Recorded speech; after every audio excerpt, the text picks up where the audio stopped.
우리나라 코미디언의 지존격에 해당한 사람이 이경규라는 사람입니다.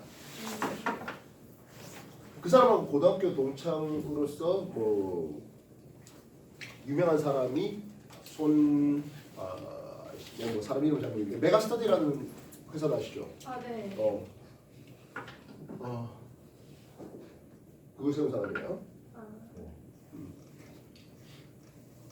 그러면서 그분이 자기 고등학교 생활, 이경규의 생활 뭐 이런 거에 대해서 얘기하면서 이경규는 주도적으로 학교 야자 수업 빼먹고 놀러 다니고 근데 그 와중에 따라 같이 나가는 애들도 있었다. 손준이다, 아마 손준이라는 사람인 것 같아요. 또 그 와중에 또 열심히 공부했던 사람들도 얘기를 나눴습니다. 있었습니다. 근데 그 사람들이 그 손준이라는 사람이 얘기하기로 주도적으로 놀던 사람은 자기 삶을 말 그대로 주도적으로 이끌어 나가고 있더라. 근데 말하면 잘 나간다. 그 와중에 같이 뒤에 엉겨서 있던 사람들은 지금도 남 따라다니기 남이 휘둘린 삶을 살고 있더라. 얘기 나와요. 이 얘기를 왜 합니까 하는 거예요. 우리가 지금 여러분한테 여러분들이 뭐 DPA를 1년 이상 다닌 사람들도 있고 이제 뭐 한두 달 다닌 사람도 있고 그렇습니다. 분명히 과거 입학이라는 꿈을 꾸고 여기 왔겠죠. 난 과거 입학하고 상관없이 그냥 학교 여기 뭐 주변 친구들하고 노는 게 좋아서 이쪽 학원 왔다 한 사람은 아마 그렇게 없을 거예요. 있어요? 친구가 노는 게 좋아서 여기 왔다? 결국에 여러분의 목표는 가깝게는 과거 입학이고 조금 더 한 단계 넘어서는 뭐 조기 졸업이라든지 아니면 스카이라든지 포스텍이라든지 뭐 카이스트 이런 데를 합격하는 걸 실 겁니다. 근데요, 우리 학원을 다녔다는 걸로 합격시켜준다. 과거 합격시켜준다. 세상에 그딴 게 있어요? 그런 거 없어요. 그럼 맨 처음 거쳐야 될 관문은 뭡니까? 하면 결국엔 여러분들 과거 입학에 대한 면접관들과의 면담이에요. 자, 근데 너 이거 과거 오려고 뭐 했어? 아, DP학원 열심히 다녔습니다. 이게 돼요? 안 되죠. 뭐가 필요할까요? 나는 내가 자연현상을 겪어보니까 이거 왜 이래? 여기에 대해서 관심을 가지고 초등학교, 중학교 과학 공부를 하면서 이거 내가 겪었던 현상과 밀접한 관련이 있네. 거기에 대해서 나 좀 더 연구하다 보니까 과학이 좋아졌어. 재밌어졌어. 나 이런 거에 대해서 좀 더 연구하고 중학교 교과 과정보다 좀 더 공부해봤어. 이런 얘기가 나와야 될 거 아니에요. 근데 말입니다. 이걸 남이 써줘갖고 네 거 될 것 같아? 남이 대피해갖고 여러분들 될 것 같냐고요. 누차 말하지만 여기 있는 사람이 하는 것은 여러분한테 이슈를, 말머리를 던져주는 사람이에요. 이런 거 경험해봤잖아. 그 와중에 여러분들이 괜찮은 걸 골라내는 거죠. 아무것도 없는 맨 땅에 살 수는 없다 보니까 화두를 여러분한테 던지는 사람이에요. 여러분한테 A부터 Z까지 전부 다 야 이거 달달달 외워. 그렇다고 여러분들께 될 것도 만무할 뿐더러 과거 입학 면접에 달고 다는 그 양반들이 그거 못 걸러낼 것 같아요? 이 새끼 그냥 달달 외웠네? 왜냐면 어떤 질문의 요지도 생각 안 하고 지가 아는 거막 말해. 저 새끼 내가 물은 거에 대해서 엉만 답을 하고 있어. 분명히 비슷한 결이지만 원한 답은 아니에요 하는 거지.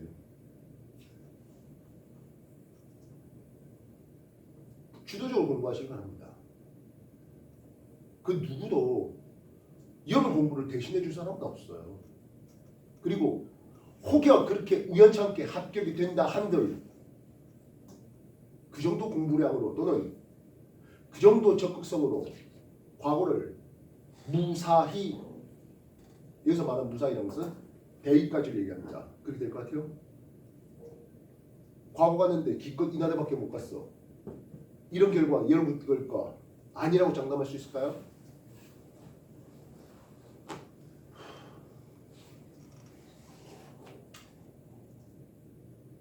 대필 비스무리 해갖고 그래 간 애가 있어요. 조기 졸업자 명단에 일단 없답니다. 뭔 말인지 알겠어? 과거 2학년 조기 졸업 물론 무조건 하라는 뜻은 아니에요. 조기 졸업 하라는 뜻은 아니야. 근데 조기 졸업할 정도로 실력을 쌓았잖아. 과거 8, 9등을 애들 조기 졸업 시켜줄 것 같아? 요번에 조기 졸업한 애들 3명 얘기했죠. 조기 졸업하라는 뜻은 아니나 조기 졸업할 정도로 적극성을 가지고 자기 공부를 주도적으로 했느냐는 거예요. 과거 공부량이 일반계 고등학교보다 당연히 월등히 많은 건 알 겁니다. 가만히 있다고 해서 학교 수업 가만히 듣는다 해서 내 걸로 될 리는 만무하다고요. 그럼 과거 입학하자마자 그 컨디션이 수동적이었던 게 적극적으로 바뀔까요? 입학하자마자?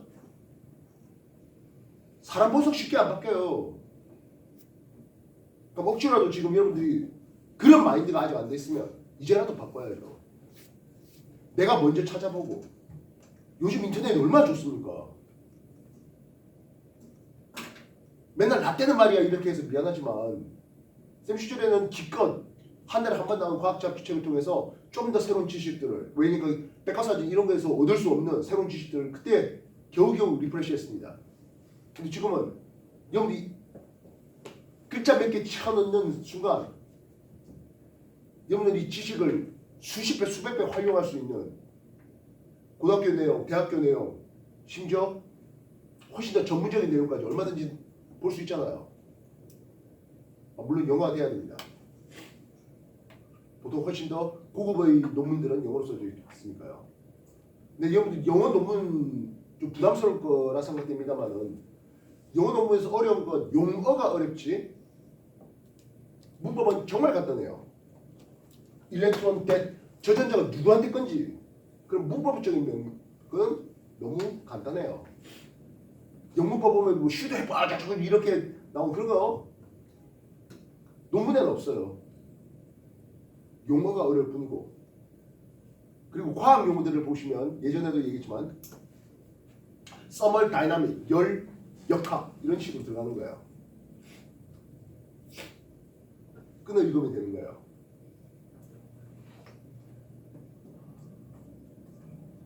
내가 여러분한테 이런 얘기하는 거는 여전히 이 수업 끝나면 놀아야지 이 수업 끝나면 빨리 게임 해야지 이런 게 머릿속에 있는 사람들이 수줍해서 그래요.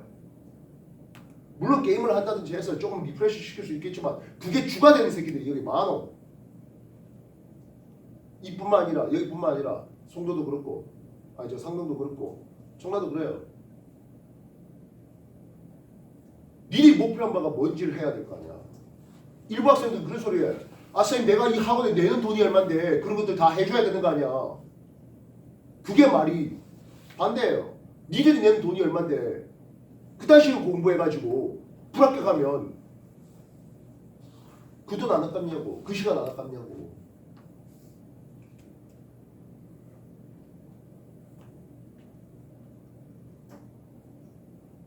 지금 벌써 1월도 반절 넘어갑니다. 12월부터 시작한 학생들도 있고 1월부터 시작한 학생들도 있고 앞으로 2월에 시작할 또는 3월에 시작할 학생들도 있는데 기방할 거 여러분이 될 거 아닙니까? 그리고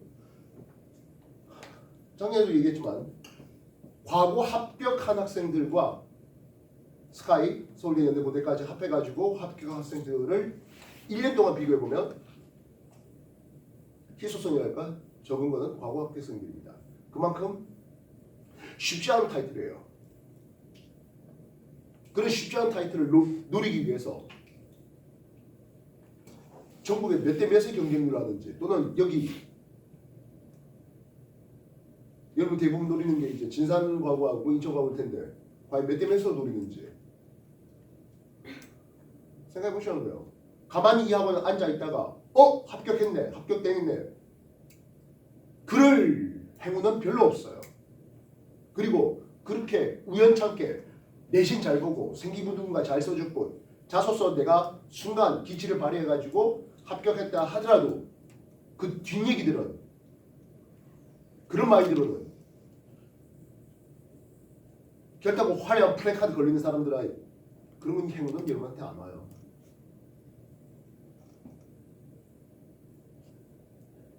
일반계 고등학교에서는 정말 못한 애들이 너무 많아갖고 우연찮게 내가 그냥 1등 됐다. 그래서 학교역 추천해갖고 웃긴 거는요. 서울대 가기 훨씬 쉬워요. 그런 부분은. 연고대 쪽은 그거 얄짤없이 잘려요. 서울대는 붙어요. 또한 최저 등급도 서울대가 더 널널해요. 여유로워요. 연고대는 훨씬 빡빡해요.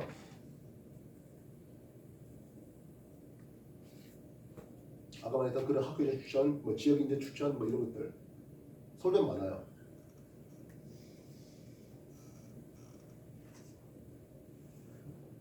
여러분한테 내가 화두 던지는 것에 대해서 여러분들이 직접 뭐 하라고요? 찾아내야 되는 거예요. 오늘 여러분한테 하고 싶은 내용은 유체 얘기예요. 여러분한테 오늘 프린트 던져드린 게 있습니다. 챕터 9 힘의 이용이라고 하는 내용을 보시면 돌림힘이라든지 뭐 역학적 평형 얘기가 나오고요. 설명이 프린트 있어 없어? 어? 있어. 프린트 없는 사람? 다 있어요? 그리고 뭐 늦게 왔을 때 뭔가 남들은 프린트 가지고 있는데 싶어요. 빨리빨리 찾아내. 보통 내가 여기 놔두니까 가만히 앉아 있다가 프린트 펴라면 선생님 저 프린트 없는데요. 이러지 말고. 알겠어? 근데 수능 특강은 조금 상대적으로 범위가 넓게 잘라놨습니다. 아까 말했던 돌림힘, 역학적 평형 뭐 이런 거 외에 이후에 이제 유체 얘기가 나오고 있고요. 그 다음 보시면 수능 완성으로서 유체에서 얘기가 나오고 있습니다. 오늘은 유체 얘기를 좀 해볼까 합니다. 입시물리 2013년도에 실시했던 6월 모의고사 숙제로 내드렸습니다. 풀었습니까? 예, 거기 보면 우리가 흔히 알고 있는 역학, 뭐 등가속도 운동, 운동량, 충격량, 일과 에너지 이거 외에도 돌림힘의 문제라든지 또는 베르누이 효과라고 베르누이 식이라서 유체 역학에 대한 그런 문제들도 좀 실려 있습니다.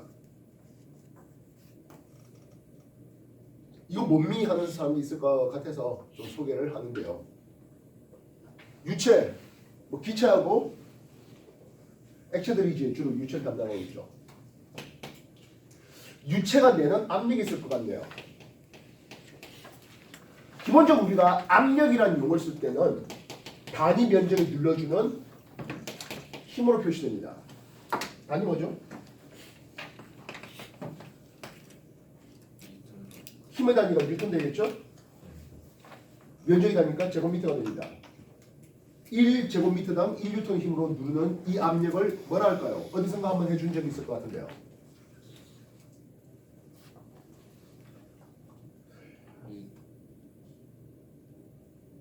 기압은 1013 헥토파스칼이에요. 나왔어요. 자, 뭐예요? 파스칼이죠. 그래서 우리가 1기압이라고 불러주는 것이 기압 중2 내신 나옵니까? 중3 내신 나옵니까? 중2 내신에 기압 못 배웠으면 중3 내신 나와요. 공기가 눌러주는 압력이 실상 눌러준다라 했지만 엄밀히 말하면 온 사방팔방에서 밀어주는 힘이에요. 이해돼서? 압력은 특별한 방향, 즉 위에서 아래로만 이렇게 되지는 않아요. 1기압이라는 것이 수은 기둥을 볼 때 76cm 수은 기둥, HG는 수은을 나타내죠. 76cm입니다라는 것을 밝혀준 사람이 있어요. 누구예요? 그렇지, 폴리첼이죠. 그래서 1기압에 대해서 센티미터를 밀리미터로 고칠게요. 얼마요? 760 밀리미터 HG 쓰고 있습니다. 그래서 어떤 기체가 들어있는 관에 제자연관에 했더니 기체 눌러주는 수은 높이가 76cm가 된다면 1기압이 있구나라고 생각할 수 있겠고 대기압 플러스 이제 수은이 76cm라면 여기서 이렇게 합죠. 대기압 눌러주고 있는 이런 상황이고요. 수은이 이렇게 차여 있고 요게 76cm 되면 대기가 1기압 눌러주고 수은 기둥이 1기압 눌러줘요. 76cm라면 그럼 요 놈의 압력은 2기압이구나 이렇게 해야 되겠다고요. 참고로 요 얘기는 화학2에서 공부할 내용이고요. 아마 우택쌤하고도 이미 할 건 아니면 다음에 할 거예요. 760mmH 그리고 이것을 760 토르를 하게 됐습니다. 이건 어디서 나온 이름일까요? 예, 허슐에서 나왔어요. 그리고 1013 헥토파스칼이네요. 헥토 의미는 10의 2승 100배를 뜻합니다. 네, 그러니까 1000하고 100배를 하니까 기껏 한 10,000 파스칼 정도 이 정도쯤 되겠다고요. 이해됐습니까? 그래서 어쨌든 단위 압력은 이런 단위라든지 경우에 따라서는 기압 이런 등등으로 쓸 수가 있거든 하겠습니다. 근데 이제 물리에서는 뭐 기압이라는 이런 단위보다 훨씬 좋아하는 단위는 파스칼이라는 단위를 훨씬 더 좋아합니다. 그러니까 SI 유니트로 뉴턴이라든지 제곱미터 이런 것들은 뭐하게 우리가 SI 유니트로 쓸만한 관심 있는 그런 단위였었기 때문이 되겠습니다. 자, 그렇다면 일반적인 압력이라는 게 면적분의 힘인데요. 이게 수심이 깊어짐에 따라서라고 해보자고요. 수심 H인 곳에서의 압력 P1과 수심 H2인 곳에서 압력 P2 이런 건 어떻습니까? 네. 깊이 들어갈수록 압력은 어떻게 될까요? 합니다. 뭐 직관적으로 깊이 들어간다면 압력이 커짐을 알 수 있겠죠. 즉 P1보다 P2가 더 커짐을 알 수 있겠습니다. 그래서 정량화된 유체 속에 담겨 있는 압력은 합니다. 유체 속에 들어가 있는 압력은 이 유체의 밀도를 로라 하겠습니다. 보통 고체의 밀도는 density D를 많이 쓰죠. 이해됐어요? 근데 유체의 밀도는 로를 많이 쓰고 있습니다. 구분할 수 있겠습니까? 압력은 로 유체의 밀도입니다. G는 지구 중력가속도입니다. 그리고 깊이 H입니다. 경우엔 보통 일반적으로 유체의 밀도는 뭐 고정된 값을 주로 주다 보니까 깊어짐에 따라서 압력은 높아진다 하겠습니다. 작년에 그 타이탄 배 있잖아요. 그거 탐사하겠다고 관광하겠다고 내려간 탐사선 또는 저 여객선 뭐 비싼 탐사정이라고 하는데 그들이 폭사해서 죽은 내용이 나오고 있습니다. 대략 한 3,000m 깊이에요. 물로 보면은 대략 10m 정도가 10m의 물 기둥의 압력이 1기압이거든. 3,000m는 거의 300기압이 되는 거죠. 300기압의 수압 속에서 잠수정이 폭사했습니다. 순간 죽었죠. 뭐 고통을 느낄 새도 없이 죽었을 거예요. 여러분 돌 있잖아요. 돌 자를 때 물론 이제 블레이드 칼날이 돌아가서 자르는 것도 있는데 어떤 것도 있죠? 그렇죠. 물을 아주 좁은 구역에 큰 속력을 쏘아요. 그래서 워터샷이라고 해서 그러고 잘라요. 예.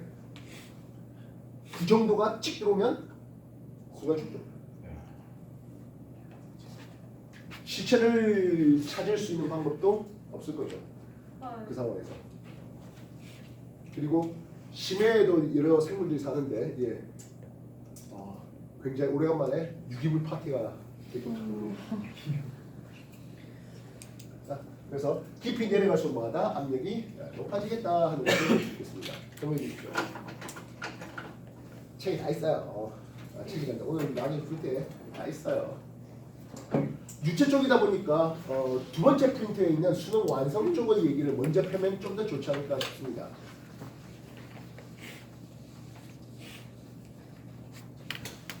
오늘 여러분한테 나눠준 프린트가 이렇게 한 뭉텅이 나눠졌는데요. 수능 특강 있고 답 있고 이후에 수능 완성하면서 테마 16 유체에서의 압력 요게 있습니다. 요거를 보는 게 좀 더 좋지 않을까 하는 생각이에요. 그리고 이렇게 나눠드린 것들은 여러분 다시 여러분 노트에다가 뭐 굳이 이걸 전부 다 넣을 이유는 없죠. 내가 이런 거에 관심을 가져서 하면서 여러분들 사고를 확장시킬 수 있는 어떤 키워드라든지 또는 뭐 내가 좀 정리한 내용들 적어놓으시고 아니면 뭐 오래 붙이라든지 그것들은 여러분들이 알아서 해주시면 되겠습니다. 누군가 이쁘게 해서 여러분한테 갖다 바치는 그런 일은 없고요. 그렇게 해봐야 여러분 것도 아니에요. 여러분들이 스스로 꾸며야 되는 거야.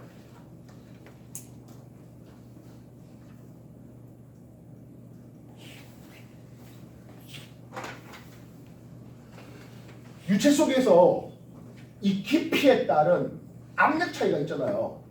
밑에가 뭐야? 압력이 좀 더 크죠. 그러다 보니까 압력이 큰 쪽에서 작은 쪽으로 밀어주는 힘이 있겠네요. 이것을 F 부력이라는 이름을 씁니다. 부력의 영어가 뭔지 모르겠는데 B로 시작해요. 그래서 보통 FB 이렇게 써요. 나중에 검색해 보십시오. 부력이라는 뜻의 영어가 B자로 시작하는 영어가 있어요. 난 영어가 달려서 잘 안 돼요. 되겠습니까? 자, 그렇다면 F 부력의 크기는 어떻습니까? 하네요. 부력은 rho, 이거는 잠긴 유체의 밀도입니다. 유체의 밀도입니다. 잠긴 유체의 밀도고요. G, 지구 중력 가수를 얘기하겠고요. 그 다음 V를 썼는데 이거는 유체의 잠긴 부피를 얘기합니다. 이미 여러분한테 중1 때 부력의 얘기가 공부가 된 적이 있습니다. 그때 도 비슷하게 잠긴 부피에 비례하죠 라는 힘으로 소개를 한 적이 있을 겁니다. 그러면서 가장 많이 설명하는 힘이 뭡니까 하면 탱탱볼 있잖아요. 탱탱볼을 물 위에 놔뒀을 때는 그 물 위에 이렇게 떠 있습니다. 물 위에 떠 있었던 이유는 뭡니까? 탱탱볼이? 탱탱볼 하면 알죠? 네. 탱탱볼이 물 위에 떠 있는 이유는 뭐예요? 밑으로 내려가려고 하는 중력과 떠오르게 만드는 부력이 힘의 평관계에 있겠죠. 이 탱탱볼을 손으로 일부러 밑으로 물 밑으로 꾹 내려요. 그럼 어떤 일이 벌어집니까? 올라오려고 하는 힘이 강해집니다. 이래서요? 네. 그러고 나서 친구가 가까이 오면 이거 손 넣으면 어떤 일이 벌어져? 공이 오면서 친구 턱을 틱 치는. 수영장 가면 아마 대부분 그렇게 한번 놀고 있지 않았을까 싶은데요. 어른들은 그렇게 안 노는데 초딩들은 그렇게 놀았죠. 안 했어요? 수영장 자체 간 적이 없어요? 친구가 없어요. 이거 젠장을. 가면 오빠가 물고문 시켜 머리 세고 아. 항상 물만 먹거든요. 오빠가 물고문 시킨다고. 아 진짜 얘기 옆으로 진짜 재밌게 샌다. 수영장 가서 얘기하니까 물고문 당했다는 얘기. 와우. 아 재밌다. 물건물이 수영장에서. 너는 안 참고로- 당해봤지? 참고로 방금 얘기했던 그거 있잖아요. 계산 문제로 나와요. 오. 이만한 공기 부피를 탱탱볼을 질량 있잖아요. 이만큼 깊이 내리면 부력이 생길 거 아닙니까? 네. 부력 생기고 그다음 올라가는 높이가 있겠죠. 힘이 있고 거리가 있으면 뭐가 나와요? 1이 나왔죠. 그럼 1은 뭘로 바뀔까요? 운동 에너지로 바뀌겠죠. 네. 그렇게 탱탱볼이 운동 에너지로 바뀌어서 이제 물 밖에 나옵니다. 어디까지 올라갈래 나오겠죠. 아, 그 운동 에너지가 어디까지 위치 에너지로 바뀔 거. 간단하잖아 계산은. 아니에요?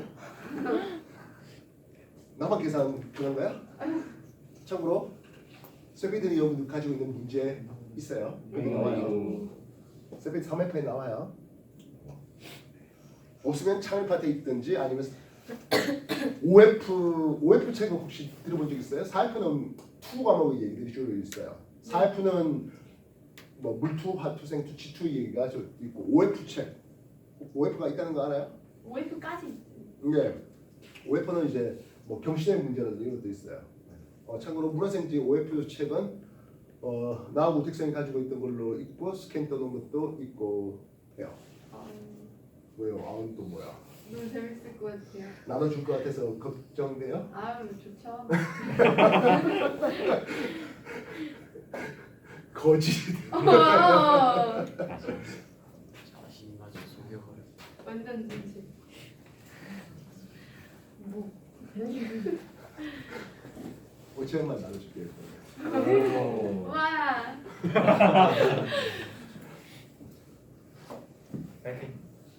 아우 좋지 나는. 궁금하긴 하다. 물론 이제 로시 V의 증명 과정도 있긴 합니다만 뭐 굳이 이 부분은 상관없을 것 같습니다. 자 오늘 여러분하고 정말 하고 싶은 내용은요. 이 유체가 흘러가는 과정에서 가만히 있는 이건 이제 부력은 정력학적인 평형을 얘기하는 거예요. 정력학이란 말은 뭐예요? 정지. 그렇지 정지에 있는 우리가 빙산의 일각이라는 이름을 들어본 적이 있다 없다? 있다. 일각이 뭔 뜻입니까? 조그만 밖에 물론 조그만한 일이라는 뜻인데 10% 정도 얘기하는 거예요. 빙산의 일각, 빙산의 90%는 어디에 물속에 가라앉아 있고 한 10% 정도는 떠 있잖아 하는 이 얘기가 빙산 일각이고, 물론 엄밀히 말하면 훨씬 더 중요한 부분은 가라앉아 있는, 눈에 보이지 않는, 그지? 드러나 있지 않은 뭐 그런 거 얘기할 때 빙산의 일각이라는 힘을 쓴대요. 떠 있다 할 때 항상 나와야 될 말이 뭡니까 하면 밑으로 내리는 중력과 이놈을 위로 떠받치는 부력이 서로 힘의 평형관계에 있거든 하는 부분이에요. 이해했어?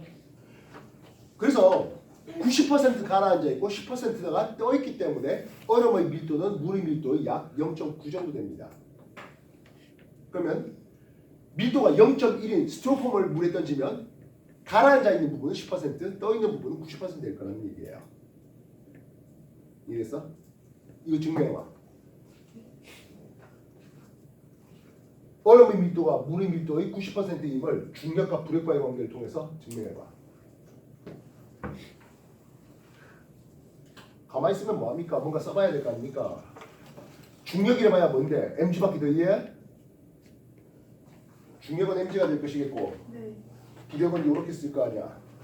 그래서 얼음의 밀도하고 물의 밀도의 비율이 물에 잠긴 부피와 전체 부피와는 어떤 관계에 있습니까? 하는 것을 얘기하는 거예요.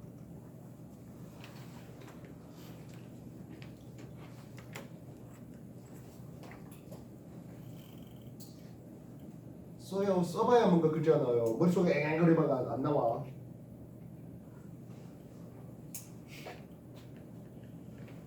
얼음의 중력, 얼음의 무게하고 얼음의 밀도, 물의 밀도, 얼음의 부피 어떤 관계가 나오니?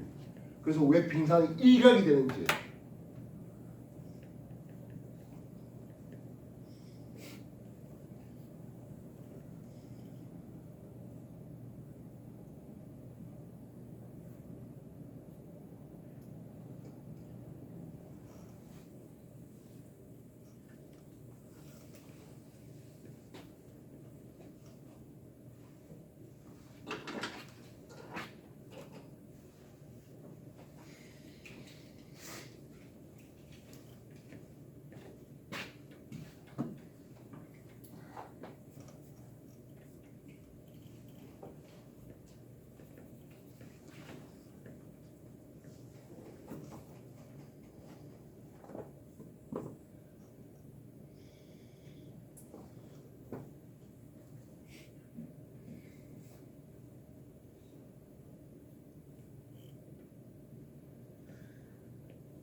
계산에 나와요?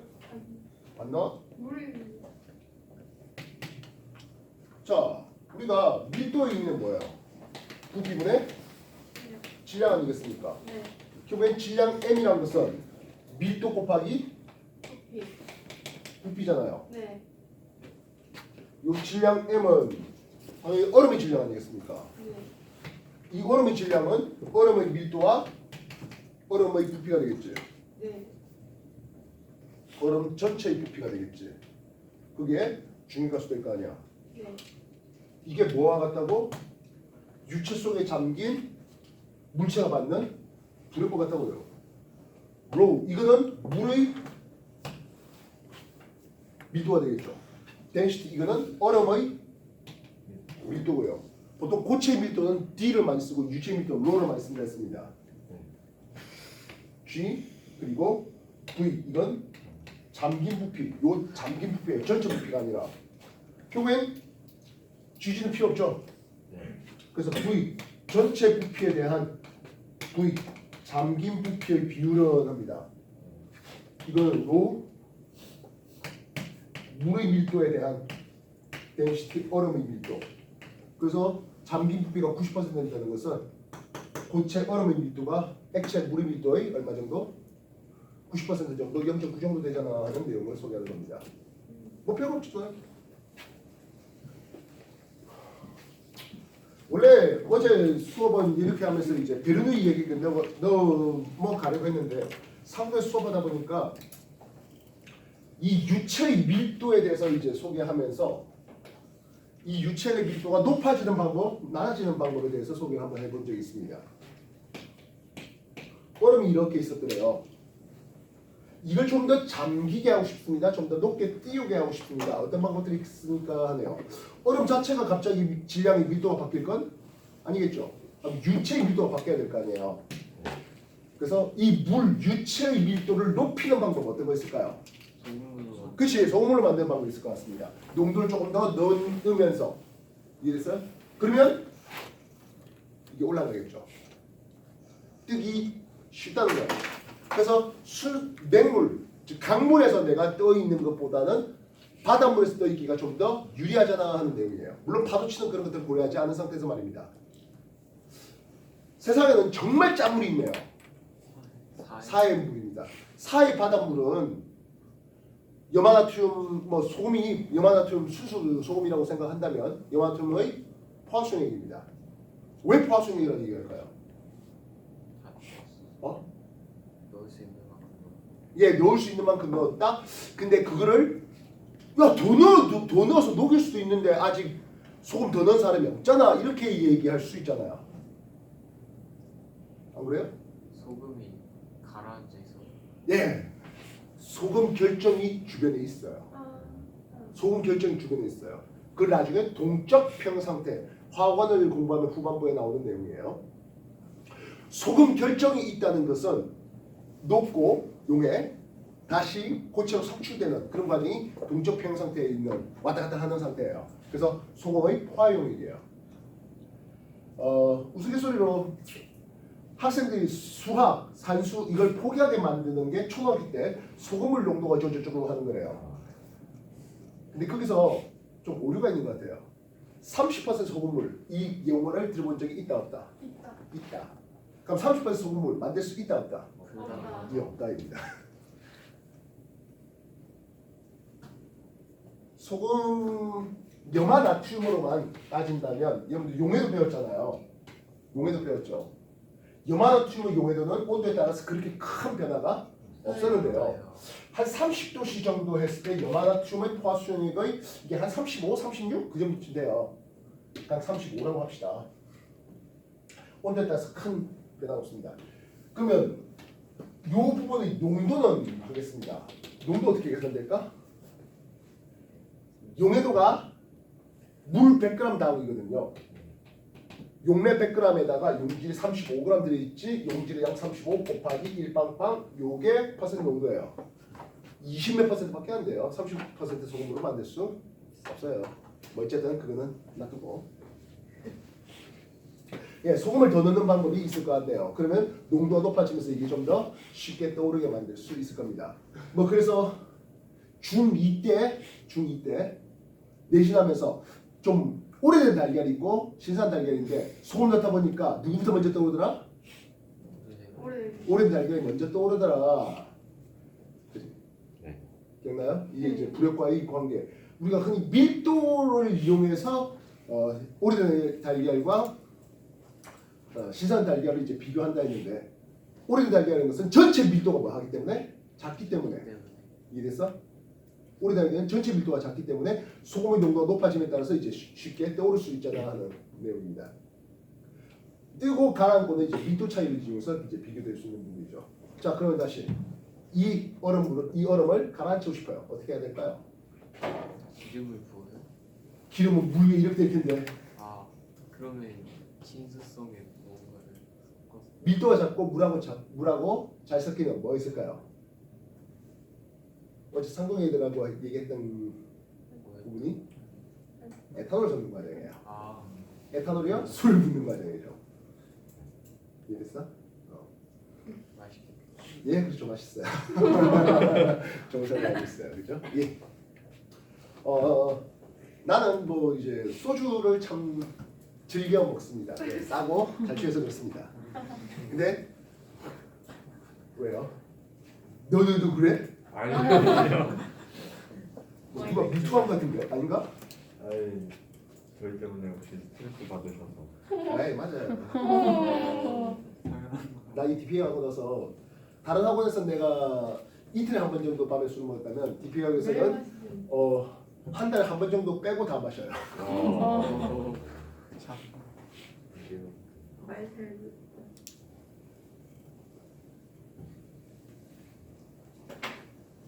예, 없었다. 근데 이제 소주를 얼음에 타먹는 사람은 없죠. 네. 마시면 안 되는데요. 하이볼. 근데- 근데 하이볼은 근데 화이볼도 알아요. 아, 예, 위스키는 네. 네네네. 그냥 그대로 먹는 거 이제 스트레이트로 하고 뭐 큰 얼음 덩이를 해서 뭐 살살 녹여 먹는 뭐 하이볼 이런 게들도 그렇습니다. 하이볼. 자 그러면 이제 에탄올의 밀도가 대략 한 0.8 정도 되다 보니까 그리고 물하고 잘 섞이다 보니까 에탄올의 비율이 높아짐에 따라서 다시 말하면 술의 이제 흔히 말하는 도수가 높아짐에 따라서 얼음이 쭉쭉쭉 하다 잘못하면 가라앉힐 수도 있겠는데 하겠습니다. 그 와중에 이제 어제 상동하고 이제 얘네들 하면 내 수업 옆으로 잘 새는데요. 마셔본 술 중에 이제 뭐 도수가 얼마나 좀 높습니까 하는 그런 거에 대해서 여러분 어떤 거 알고 있나요? 보드카. 뭐 위스키, 보드카 이런 주류도 보통 이제 알코올 도수 40도 수준이고요. 완전 사- 손소독제. 마셔봤어요. 손소독제. 손소독제를 마시고 싶은 생각은 나는 없어요. 아무리 술 고파도 난 손소독제를 마시고 싶은 생각은 없습니다. 중국집에 가면 이과주주라고 조그맣게 팔아요. 한 125ml 되는데 연태 그게 꼬량주는 알아요. 예? 고량. 예, 연태고량 연태고량. 예. 그 연태고량도 수업 때 나왔어요. 그게 이제 이과주주가 한 56도 되고요. 와. 근데 50. 젊은 사람들이 우리 아빠 그거 좋아해. 도수 높은 술을 좋아하진 않아요. 네. 근데 이제 그 중국 음식 기름진 거하고 소주는 조금 궁합이 좀 덜해요. 그래서 도수 높은 거 그래서 고량주 계열이 40도 조금 더 높은 이과주주가 56도 하는데 40도도 좀 부담스러워서 여러분들 40도짜리 술 마시면 어떤 일이 벌어집니까 하는데요. 뒤져요. 러시아 사람이 내장기관에는 감각 세포가 있다 없다 있어요. 있다. 있죠. 그래서 속 쓰린 것도 알잖아요. 네. 배부른 것도 알잖아요. 여기서 꾸죽꾸죽 하는 것도 느끼잖아요. 못 느껴요? 뒤져요. 한번 더 해. 근데 40도짜리나 그 이상의 술을 마시면 기대를- 아 이렇게 위가 생겼구나 하는 걸 알아요. 그래? 나중에 술 마실 일이 있고 나이가 좀 더 차서 그지? 한 40도짜리 하면 이제 위스키라든지 아까 말했던 보드카 그리고 우리나라 술 중에서는 이제 안동 소주라고 하는 게 물론 이제 도수를 너무 낮춘 안동 소주는 없잖아 있어요. 근데 기본적으로 소주 할 때 그 소자가 연소하다 태울 때 할 때 소자예요. 그래서 여러분들 혼합물이 분리할 때 소주꼬리 하면서 네. 그렇게 해서 한줄을. 이제 막걸리 만드는 막걸리를 가라앉혀 갖고 위에 거 뜨면 청주 그걸 끓여 가지고 에탄올을 좀 더 많이 기화시켜서 그렇게 얻어지면 그게 소주가 되고 그렇습니다. 보통 그런 것들 한 40도 정도 됩니다. 그러면서 이제 한 75도짜리 바카디 얘기가 나올 거예요. 75도짜리 바카디 얘기를 하는데 이제 손소독제. 거기서 보니까 어딘가 뭐 외국에서 온 애가 하나 있어요 한국에. 그래서 아 줄리. 뭐야 너는 또 아 맞아 줄리아. 뭐야? 뭐 도대체 온 캠퍼스 다 있어. 그 친구가 이제 뭐 자기가 아는 노래 중에 바카디 뭐 이렇게 하는데 그게 술 이름인 줄 그날 알았다고 하네요. 그리고 진짜로 존재하는 술인 줄도 알았는데 나중에 바카디 한번 검색해 보세요. 75도짜리예요. 참고로 혹시 윤쌤 참 고생한다고 술 선물하고 싶으면 그거 선물하면 정말 땡큐할 것 같아요. 아 제안하고 러시아 네. 사람 그냥 손소독제. 러시아 사람들이 왜 우리 동네 그 술 전문점에 하나 들어왔는데 좀 도수 높은 술 들어오는데 다 40도밖에 없어갖고 중국인들 저는 뭐 그러면 이게 아까 말했다시피 얼음을 좀 더 가라앉히고 싶습니다, 높이고 싶습니다에 대한 내용들도 꼭 얘기가 이루어진 부분이었어요. 이 얘기 진짜 자꾸 센다. 원래 오늘 하고 싶은 것은 이제 베누이입니다. 주체역학의 가장 기본 시기에 해당할 수 있습니다. 일단 단면적 2s를 지나와서 단면적 s를 지나간다고 생각해 볼게요. 유체인데 이 유체가 비압축성 유체예요. 기체는 압력을 가하면 어떻게 돼? 압축되죠. 네. 근데 물은 압력을 가해서 그렇게 압축될 일은 없습니다. 뭐 엄밀히 말하면 정말 아주 미묘하게 압축되겠습니다만 또 거의 뭐 무시할 만합니다. 얘의 속력이 V라 하겠습니다. 이쪽은 어떻게 되겠습니까? V. 그렇지. 즉 S1의 면적에 V1의 속도로 가는 것은 S2의 면적에 V2의 속도로 간다는 거죠. 네. 면적이 좁아지면 속력이 어떻게 된다? 유체 빨라진다. 속도가 빨라집니다 하는 이게 가장 기본일 것 같네요. 어저께 물리 공부하면서 그런 얘기 했잖아요. 두 개의 저항체를 지나가는 과정에서 저항체가 좁으면 움직이는 전자의 속력이 어떻게 된다고? 빨라져야 된다고.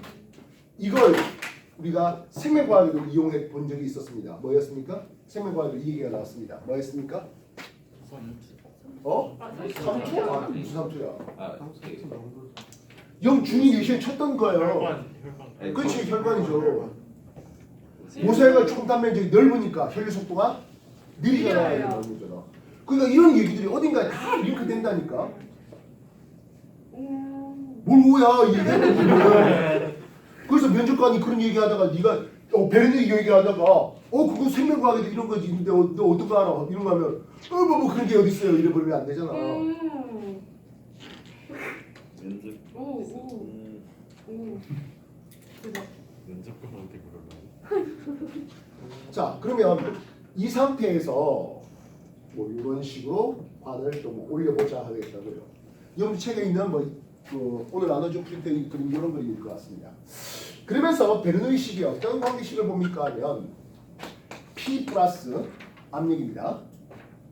2분의 1 로 V 제곱 플러스 로 G H 요거 합이 뭐하대? 일정하대라는 내용이에요. 여러분들한테 내가 연력학을 소개해 본 적이 있습니다. 그죠? 연력학 했잖아. 네. 네. 연력학 하면서 그 연력학 제1법칙은 무슨 법칙과 다르지 않다 했습니까? 얼라리야? 아, 그렇지. 생각했지.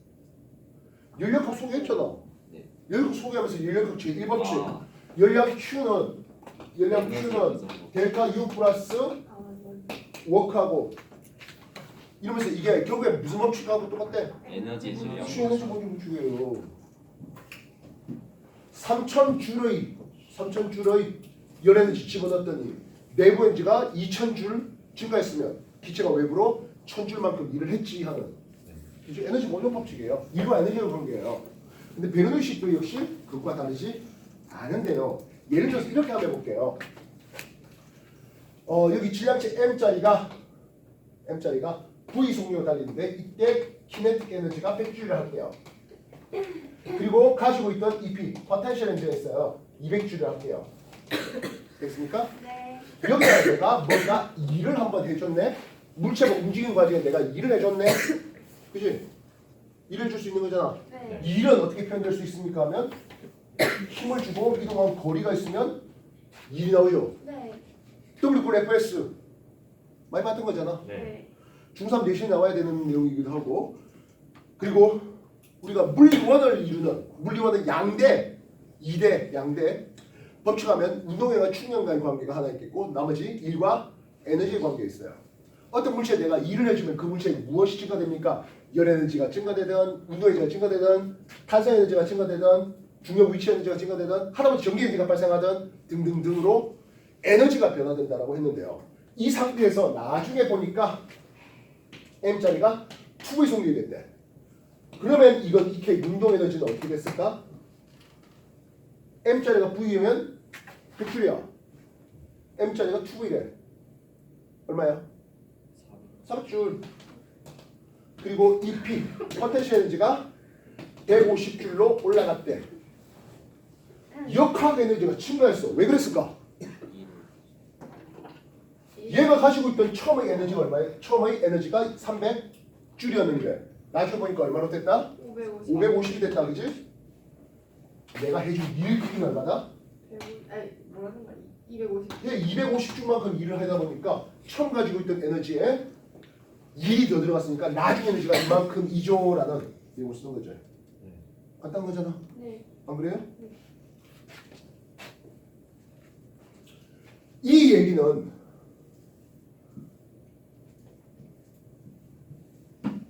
이렇게 된 상태에서 V로 갔어요. S 면적에 대해서 2V로 갔거든 하는 거예요. 똑같죠? 이해됐습니까? 네. 높이도 어느 정도 높아졌네요. 높이도 어느 정도 높아졌네요. 뭐 경우에 따라서 낮아질 수도 있겠죠? 네. 됐어요? 네. 연력학을 하면서도 한번 소개했던 내용이 같습니다. 이만한 공간 부피 V가 있었고 여기에 압력 P라고 불러주는 것은 단위 면적 A에 대해서 힘 F가 있었겠고 이게 기체가 워크, 팽창하는 과정에서 일이라고 하는 것은 요놈이 D만큼 기체 팽창이 있어서 델타 V를 보게 된다면 부피의 변화량을 보게 된다면 했습니다. 보통 부피가 증가하게 설명하기 용이하기 때문에 부피가 증가했다면 이라고 하면 기체가 외부로 일을 했다면 이 되겠다고요. 이해됐어? 네. 내 말이 너무 빠르다 하면 동영상 나중에 돌려서 다시 들을 수 있도록 하십시오. 네. 이렇게 됐을 때 압력과 부피의 변화의 관계는 무엇입니까? 하는 거예요. 압력이 단위 면적에 눌러준 힘이 되겠고 부피의 변화는 부피란 건 미면적 A 곱하기 이동거리 D잖아.